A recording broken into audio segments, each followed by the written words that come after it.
Bajo la cuenca de Santiago se extiende un sistema de fallas geológicas subterráneas, actualmente inactivas, que la recorren de norte a sur y que comienzan en la cuesta de Chacabuco, en la quebrada de Infiernillo, continuando hasta el Cerro Renca, atravesando subterráneamente el río Mapocho en el centro de Santiago y proyectándose hacia el sur hasta el portezuelo de Chada, en Angostura de Paine. Estas fallas geológicas, miles de años antes de la llegada de los primeros habitantes, produjeron ciertos hitos, sistemas termales y singulares formaciones en el paisaje completamente excepcionales respecto del entorno. Por lo mismo, eran distinguibles y fueron distinguidas como espacios sagrados desde tiempos inmemoriales. De este modo, de norte a sur, se encuentran las termas de Jahuel, del Corazón, de Chacabuco, actualmente extintas, las termas de Colina, los desaparecidos baños de Apoquindo y de Chada y las termas de Cauquenes, cuyas aguas se enfriaron después del terremoto del año 2010. Todas estas termas se originaron a partir del sistema de fallas geológicas subterráneas que hemos mencionado. Adicionalmente, una de las características más singulares de la cuenca de Santiago son los llamados cerros isla, de los que existen más de 25. La mayoría de estos cerros son proyecciones de las cadenas montañosas principales que han sido rodeadas por el material sedimentario que cubre el valle, quedando de este modo aislados. Otros, sin embargo, son intrusivos de rocas ígneas, generados también por las fallas que corren bajo la cuenca.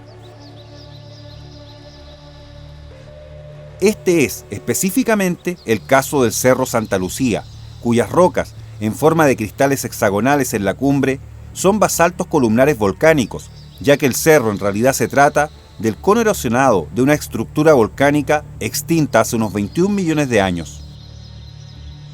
El único otro cerro de la cuenca de Santiago con basaltos columnares volcánicos similares a los del Santa Lucía es el Cerro Tres Orejas o Quilapilún, cercano a la cuesta de Chacabuco, que visitaremos en un próximo programa. Como hemos visto, los registros más antiguos de ocupación humana en la cuenca de Santiago se remontan a unos 10.000 años atrás, en el periodo paleoindio, al que siguió el periodo arcaico, datado entre 8.000 y 600 años antes de Cristo. Es a partir de este periodo que se conserva uno de los registros culturales más interesantes, extendidos y difíciles de clasificar de los primeros habitantes del Valle del Mapocho, las llamadas piedras tacita, que son horadaciones de diverso tamaño realizadas en las rocas. Si vamos un poco al periodo arcaico y los registros que se encuentran ahí, se ha asociado con el periodo arcaico la existencia de las piedras tacita. ¿Tú nos puedes contar algo respecto a eso?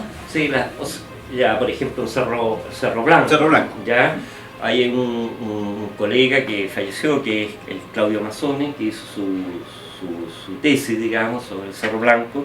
Ya, y él, bueno, ahí determinó, de acuerdo a la morfología, un análisis estadístico que hizo sobre las tacitas, digamos, que al menos hay dos tipos de tacitas, una que son más profundas, que él llama mamaliforme, ya que serían del periodo arcaico tardío, ya, o sea, desde lo último, entre comillas, de los últimos cazadores recolectores, ¿ya? Y digo entre comillas porque los grupos humanos siempre siguieron recolectando, cazando, ¿ya? Pero no tenían alfarería, digamos, esa es la diferencia en el arcaico tardío, ¿ya?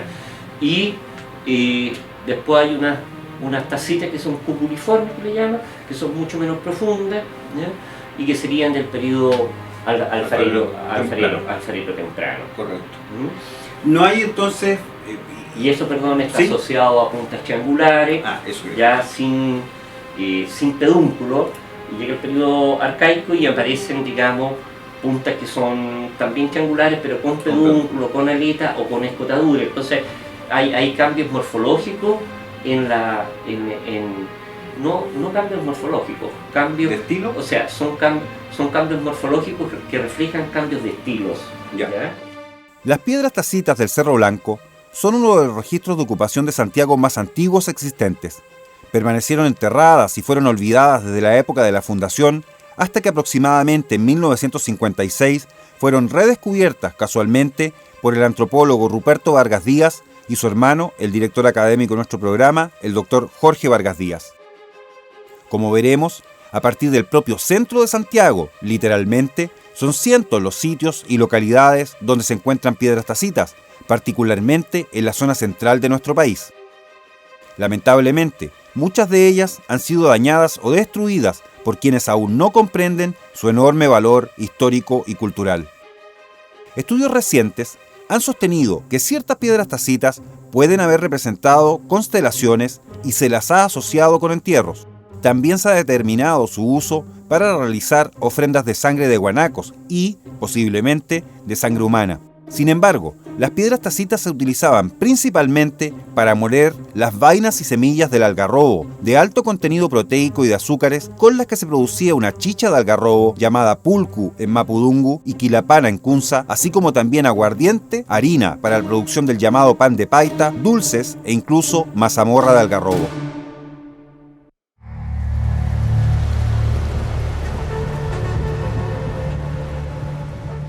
Uno de los misterios más fascinantes asociados con nuestra investigación es el origen de dos piedras, una tacita y un llamado planolítico, que actualmente se encuentran empotradas en la pared exterior de la que fuera la biblioteca de Benjamín Vicuña Maquena, actualmente parte del museo que lleva su nombre y que patrocina nuestro programa.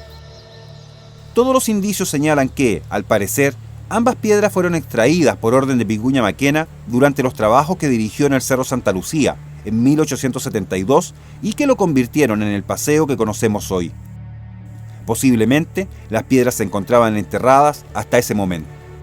Una de ellas es claramente una piedra tacita, compuesta por 3 perforaciones sumamente regulares en tamaño y profundidad, lo que permitiría establecer la importancia ritual del cerro ya a partir del periodo arcaico que hemos venido comentando. La segunda piedra, sin embargo, es completamente diferente, tanto en su diseño como en su posible origen, ya que es igual a las piedras rituales que existían en las huacas o adoratorios más sagrados e importantes del Tahuantinsuyo, y por ende habría sido labrada durante la ocupación incásica. Para algunos, representaría un plano de regadío del Valle del Mapocho, aunque también posee cierta semejanza con la constelación de las Pléyades, que tanta importancia tenía en el calendario inca. Las piedras son diferentes, además, porque el tipo de roca en que se encuentran labradas es distinto. Aparentemente, la piedra tacita está labrada en el tipo de roca propio de las laderas del cerro. El planolítico, por su parte, aparentemente fue labrado en la roca que forma los basaltos columnares de la cumbre, mucho más dura y difícil de trabajar que la anterior. Sin embargo, hasta la fecha de estreno de este documental, la búsqueda de una confirmación documental sobre su origen ha sido infructuosa, pese a los esfuerzos de los propios investigadores del Museo Vicuña Maquena.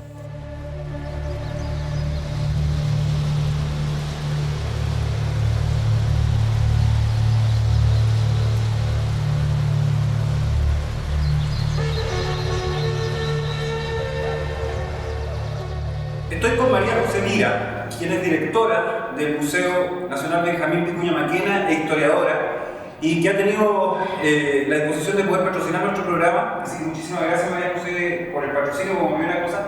Pero después contarle un poco a nuestros telespectadores en qué va la investigación acerca de las piedras de la casa de Benjamín Vicuña Maquena que tanta intriga ha generado.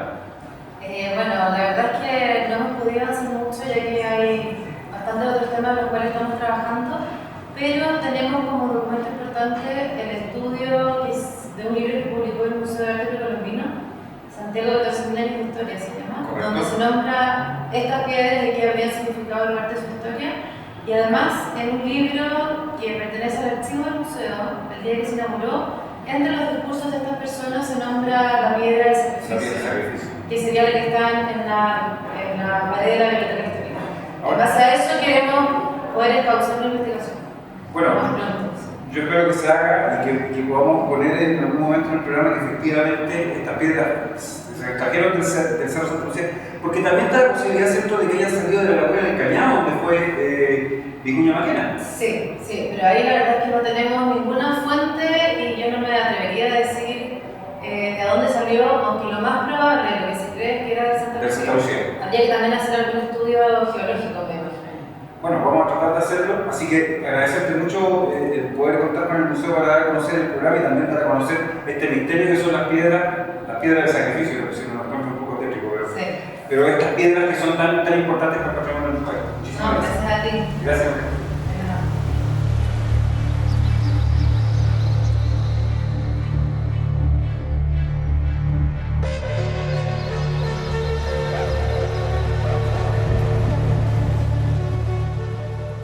Sabemos que en la época de la fundación de Santiago, donde actualmente se reúnen las calles Victoria Subercasó y Santa Lucía, existían algarrobos, ya que en uno de ellos Pedro de Valdivia ordenó colgar a uno de los conspiradores que intentaron asesinarlo.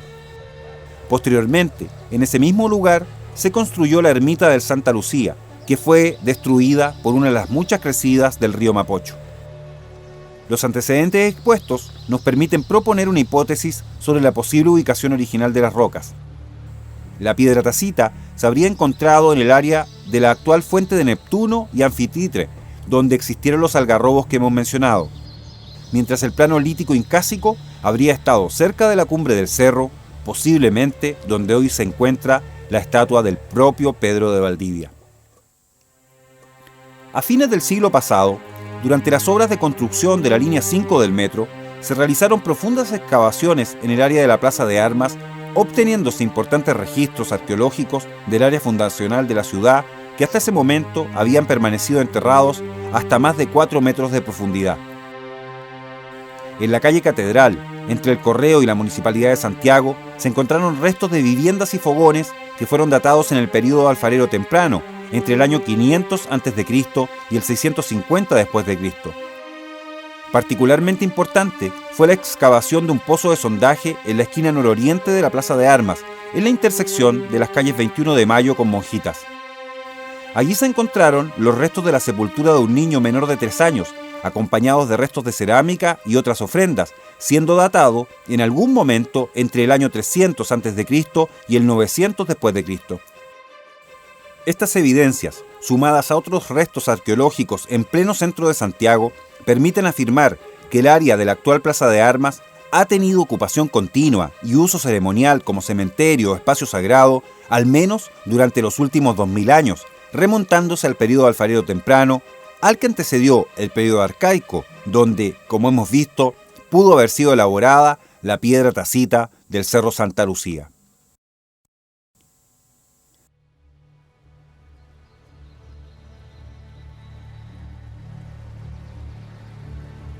Es muy probable que Benjamín Vicuña Maquena haya querido preservar estas dos esculturas al extraerlas del Cerro Santa Lucía, donde habrían quedado demasiado expuestas a los visitantes. Se sabe que el origen de las piedras se encuentra mencionado en un folleto llamado La Roca o la Piedra del Sacrificio del coronel Irarrázaval Valdira, pero hasta ahora ha sido imposible encontrar un ejemplar del mismo. En cualquier caso, sin embargo, si se logra comprobar que el origen de una o de ambas piedras fue el Cerro Santa Lucía, vendría a corroborar la extraordinaria importancia sagrada, ceremonial, simbólica y funcional del cerro desde tiempos ancestrales. Por ahora, entonces, el origen de las piedras del Museo Vicuña Maquena seguirá siendo otro de los secretos de la Fundación de Santiago.